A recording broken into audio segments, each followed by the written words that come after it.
very much for that. So to kick off this afternoon's session, I'm delighted to welcome Dr. Stéphane Barete from Paris, and he's going to be discussing basically some of the skin manifestations and the dermatological aspect of Erdheim-Chester disease. Thank you.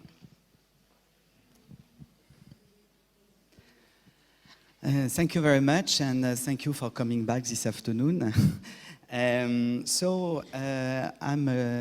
a dermatologist, and I've been working for many years with Julien Roche at the same hospital, that is the Pitié-Salpêtrière Hospital in Paris. And due to this strong interaction, I'm interested in problems and issues of skin for patients with ECD, and I will show you first the diagnosis on the skin for this disease, this rare disease, and the things most important now seems to be the toxicities of different molecular targeted therapies that can sometimes limit the treatment, and but you will see that it could be managed, it could be anticipated. And so, yeah, I think it gives more chance for patients to keep on going with this treatment and to improve the efficacy of the treatment. So, as you know, Erdheim-Chester disease is an orphan disease included in the spectrum of systemic long Langerhans cell cytosis, and with frequent, as we've seen this morning, recurrent BRAF mutation. Since skin manifestation of ECD are already described, and we participate in a large series to describe the cutaneous lesions of ECD a couple of years ago. And as you know, these skin manifestations are included in the updated classification by François-Émile in the new classification of histiocytosis in the category, in the L category of the molecular and phenotype disease. So the point is, as many molecular targeted therapy, I will say MTT, are currently used for patients with BRAF mutation. One might expect, like with all medication and therapies, toxicity included skin side effect. Indeed, we know that because, as I said this morning, we have large experience with metastatic melanoma, where BRAF mutation is prevalent. Around 50% of patients have BRAF mutation for melanoma and systemic melanoma, and we use this same treatment, and we started before. So we have the experience of taking in charge this patient, and we saw first the effect that now we can have with ECD patient treated with the same combo therapy or monotherapy with MTT treatment. So let's talk a little bit about skin, ECD skin manifestation, and then we go on with ECD and MTT skin toxicities. So ECD and skin manifestation is not so long, about 7 years old, with initial publication revealing that skin manifestation occurred in patients from 19 to 28% of ECD patients with various clinical manifestations, and we published a couple in 2016 a series of 40 patients and described the skin manifestation of this patient in a series of 40 patients with Erdheim-Chester disease.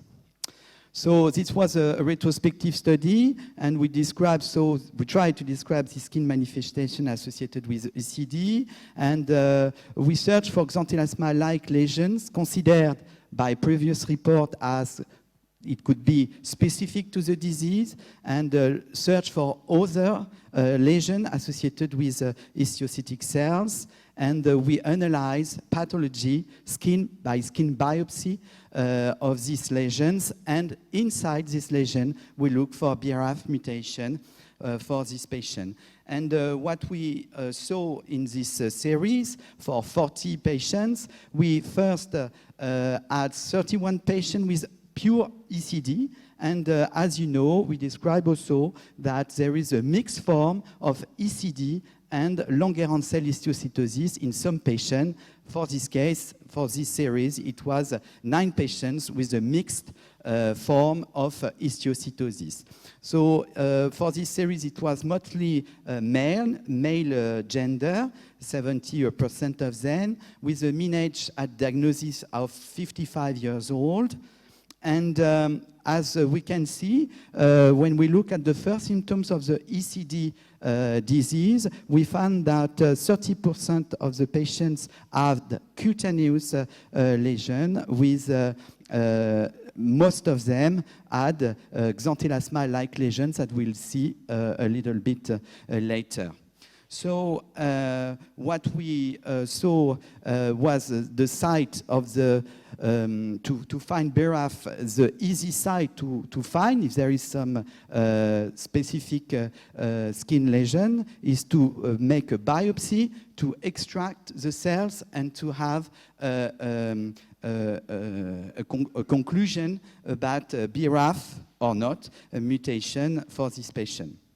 So that's what's the point, and it was positive on 66 patients for this search in these ECD patients. So what it looks like, you know that it's very prevalent, this kind of xanthelasma-like lesions, these yellowish lesions with sometimes brown-gray pattern, bilateral, symmetric, inner canthus for a large proportion of the patient. And what is the most important is always, in our experience, associated with biopsy 10 of them, always with BRAF V600E positive mutation for these patients. So it's very simple to have, and it's very useful to guide for eventually molecular targeted therapy. But we have also other specific lesions that we can see despite the aspect that is quite not specific for a dermatologist. You have some plaques or blind press or crusty blind plaques. You have nodules on the rise. You have nodules on the trunk. And when we look at it, it seems like in only 2 of these lesions, we had the BRAF positive mutation. So what is interesting is that in the patient who had a mixed form of the disease, of this histiocytosis, here you can have other lesions, vulvar lesions, that were histiocytosis, not Erdheim-Chester, not ECD, but classical histiocytosis, and also on the genitals and even on the toes with crusty things, intertriginous, intraepidermal histiocytosis infiltrate. But the pattern that distinguishes ECD from classic histiocytosis is the last one with the I know we can, there is this, that is, you can see always a negative for, to a positive for CD1A and PS100 as opposed to the BRAF, the ECD phenotype. So let's move to ECD therapy and skin toxicity. As I said, large development of MTT, donc molecular targeted therapy in metastatic melanoma with BRAF mutation, has improved our knowledge of MTT, skin MTT toxicities. MTT are required for ECD patients with certain circumstances and patients initially with BRAF mutation. That is the case in more than 50% of the patients. There are different targets, as we saw this morning, on the MAP kinase pathway, and we currently use BRAF inhibitors, that is vemurafenib, dabrafenib, but we have also downstream this pathway MEK inhibitors like cobimetinib, trabemetinib that can be combined with both molecules, a BRAF inhibitor and a MEK inhibitor, that is the combo therapy, we call it, and we will talk it later on also. So there is a large mutation landscape of histiocytosis in general, not only on Erdheim-Chester disease. And as we can see, there are many different mutations. This is an extract from an abstract from the American Society of Hematology Congress in 2008 with almost 218 patients, and they did the molecular targeting, the molecular screening of this patient. And what we can find is that we have a large amount of BRAF mutation for this patient, a smaller MAP kinase MEK mutation, but also others mutation, KRAS, NRAS, and all these different names are molecules that are involved in the proliferation of histiocytosis and the implication in the large pattern of this disease. And the good news is that BRAF inhibitors, you know it by heart now, almost, with Vemura and dabrafenib were the first to be proposed for patients with ECD. But what we can see is for this one, and this one, we have the MEK inhibitors that have a larger partner because they inhibit downstream at the at the end of the activation of the MAP kinase pathway. And so we have a large panel currently used to treat all these mutations, and other in the near future candidates to block, to avoid, or to limit, we hope so, the progression of the disease. So what is the toxicity? Alors, my talk will be on single toxicity of each kind of MTT, first with BRAF inhibitor, then with MEK inhibitors, and both. And you will see that it changed the landscape and the occurrence of the different lesions. Donc, we do have BRAF toxicities with BRAF inhibitor on the skin, and it was firstly observed in 2012, and it has involved many dermatologists now to take care, because first of the melanoma, and then because of the rare disease that is ECD disease. So what's going on for what we call, and we talk with Cecilia this morning, the photosensitivity. This is a patient with vemurafenib, and as you can see, this lady had sunburned with blister on the shoulders and on the arms with erythematous rash, and that comes very quickly, with maybe, and sometimes with a very low exposition delay, and that's why we recommend explanation for sun behavior, prevention, education, and sun protection that goes with all these details. That we can see that she had a very bad experience initially with this treatment.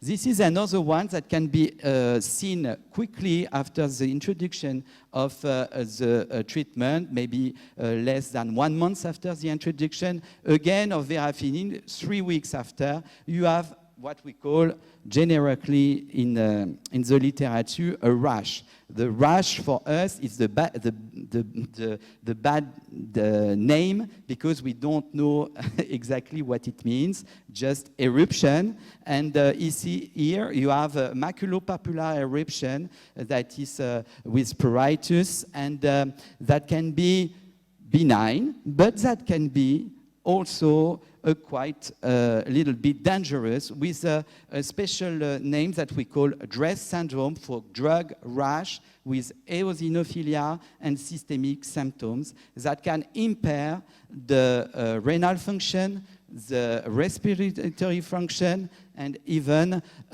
goes to other defects in the organs. And it's potential life-threatening. It needs to stop the drug, most of the time, definitely, and to declare, of course, for pharmacovigilance.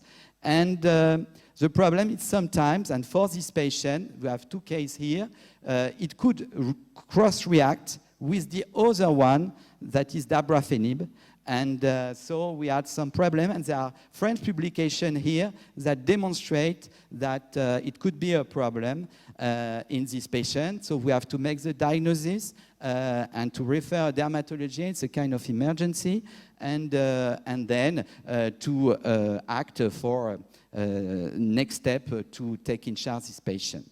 So we go now on less serious, maybe, for a while, on side effects, cutaneous side effects for this patient. With Zelboraf, vemurafenib, you can have regularly, it's more than 80% of the patient, follicular pilaris hyperkeratosis that gives you these little pinpoints hyperkeratosis of the face with scaly things on the skin, with papules on the limbs, hyperkeratotic papules that can be a problem for the patient. It's kind of frequent. I said 80, but it may be 60, I wrote.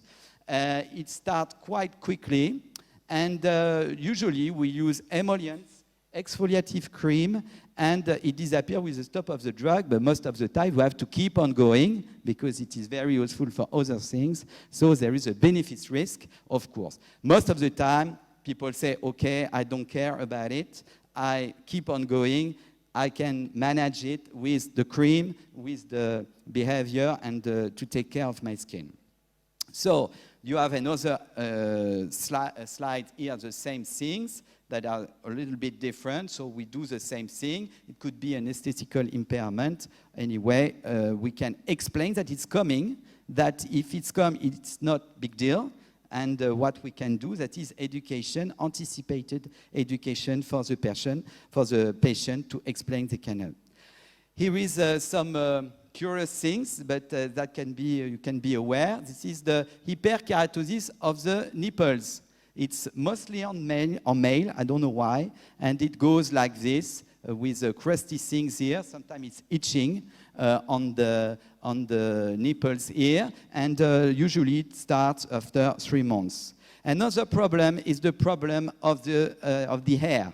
The hair are becoming with what we call rhasopathic alopecia, because it goes in the way of the mapkinas with RAF at the beginning, and then so they call it rhasopathic alopecia. And they, from an Italian author, so there is a hair thinning, curly, that becomes hair that becomes curly, and what we can see that follicles are in a telogen phase. That means regression, and people are losing shafts from their hair. So it could be a problem, but they never go to bald. They never go, especially for the lady, they don't go to baldness. It's decreasing, but they never go to baldness. Those are the good news, and there are some little things to correct it, to do. Sometimes when you are inflammatory scalp, you can put some local corticosteroids that ameliorate a little bit the things, but it's a problem, but really a matter of stopping the drug. So this is more serious. This is the increase of the risk of squamous cell carcinoma in the patients, and it's quite rapid when on monotherapy, on vemurafenib or dabrafenib, you can have what we call a carcinoma in situ, that is Bowen disease, or sarcoma, squamous cell carcinoma, with this tumor on the head of these patients that we need to avoid. First with prevention, of course, to UVA protection, and it goes for about 3 months to appear, and we do some surgery to remove this tumor from the scalp, or sometimes with local chemotherapy. It depends on the final diagnosis, pathology diagnosis of the patient. You have other things that are also quite similar with keratoacanthoma, epidermoid carcinoma on the face and ear. This is the dermoscopy, a special tool we use to look very close to the tumor and to confirm that it is a tumor or not. And in this patient with ECD, he developed this lesion on vemurafenib about 6 months after the introduction of the treatment. So we had a surgery for it, and it was a epidermoid carcinoma. Something very special that maybe patients have shown in themselves is the increasing of the nevi. The nevi in 2016 of this patient with ECD, with vemurafenib alone, as you can see, all the spots, melanocytic spots, are moving on the back of this patient. You have these 3 lesions are regression with fading, and you have other lesions are increasing with appearance. So it's moving, and it's moving very quickly. And sometimes it's what's going on? It's kind of dangerous, but it could be.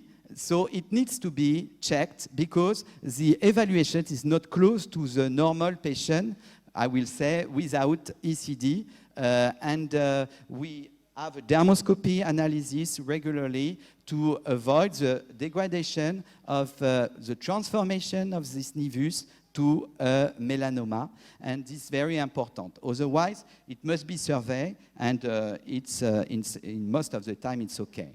So something more serious for patient is the melanoma, and we have 5 patients in Pitié-Salpêtrière who developed melanoma secondary to vemurafenib introduction.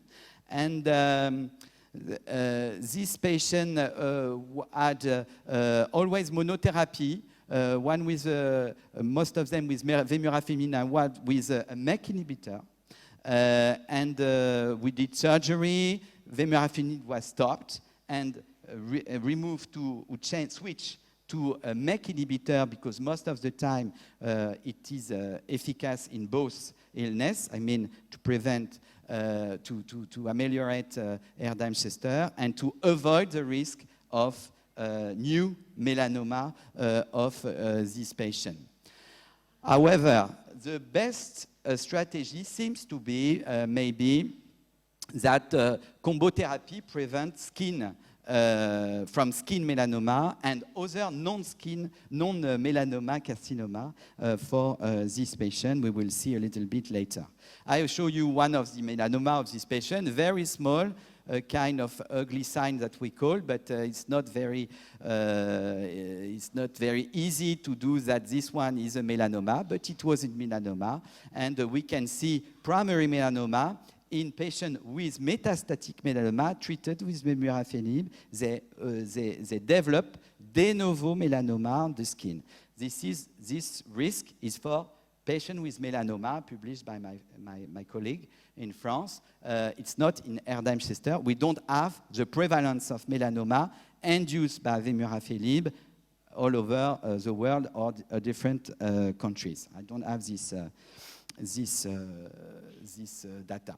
So my recommendation is for patients under this kind of therapy, MTT, to look initially for nevi and other non-melanoma skin tumors before introduction of MTT, then a monthly examination by dermoscopy during at least the first 3 months, because it comes quite quickly, and then the risk is to be lower afterward. We don't know why. And then we check every 3 months, like we do in many trials, to find and to look at the skin for this patient. Of course, surgical excision of melanoma-like lesions are realized, are made when there is different pattern of the lesion that occur. I restart and I say again, avoid sun exposure, protect skin with long garment and hats, applied sunscreen with high SPF above 50, sun protection factor for SPF. And don't forget to cover face, but also ears and neck, and because sometimes it's only the face, and the carcinoma, melanoma goes on the ear, like you see in the man there, and if you go reapply this cream each 2 hours, even on cloudy days, but when it's quite the sun is just above the clouds in summertime, and after swimming or sweating. So this is important to follow up for skin check. So let's go to MEK inhibitor alone, toxicities. We have also described MEK inhibitors toxicities for skin. With Cutaneous, for example. And what we see, we talk about inflammation this morning, and this is the paradoxal fact that we have skin inflammation when we introduce MEK inhibitors with this kind of lesions that close to acne, inflammatory acne, with pustules, erythema on the face that is inflammatory lesions. And it's frequent with this drug alone, above 50% within 1 or 2 months occurring of the beginning of the treatment. And of course, at this stage, we have different grades, grade 1, 2, 3, 4. We need dermatological supportive care to help these patients with local treatments or with pills with most of the time cyclin that are antibiotics to limit and to pursue the cotélic treatment. So this was a study by Fleur Cohen, and in this LOVE study, nice name, we look at the different effects. As you see, we have a large part of dermatological side effects with vemurafenib alone, and less with cobimetinib alone, and some patients had both therapy. And as you can see, there was some carcinoma, cellular carcinoma, basal cell carcinoma, 1 melanoma at this period, and now we have 5, and Bowen disease, and of course the inflammatory lesions with DRESS, with cutaneous adverse lesions. And what we can see is we can modulate the strategy for the treatment depending on the grade of the eruption. When it's yellow or red, it's very bad. You consult a dermatology and sometimes emergency unit to prevent. When it's going like this, we deal with topical treatments, and we can continue the BRAF or MEK inhibitor therapy for grade 1 and grade 2 for photosensitivity, for rash, and sometimes I didn't take because I don't see so much of this patient with palmoplantar hyperkeratosis that is reported in the literature, but I rarely see people with this kind of lesions. And as I said, when we combine therapeutics, MTT, cobimetinib plus verabemib, or trabectedin plus dabrafenib, we can reverse skin side effect observed by BRAF or a MEK inhibitor taken individually. But we have to keep vigilant. We have to have the same recommendation, even if in reality it is better for the skin to have 2 than 1 alone. But we still need to check skin regularly. And this is supported by this study that in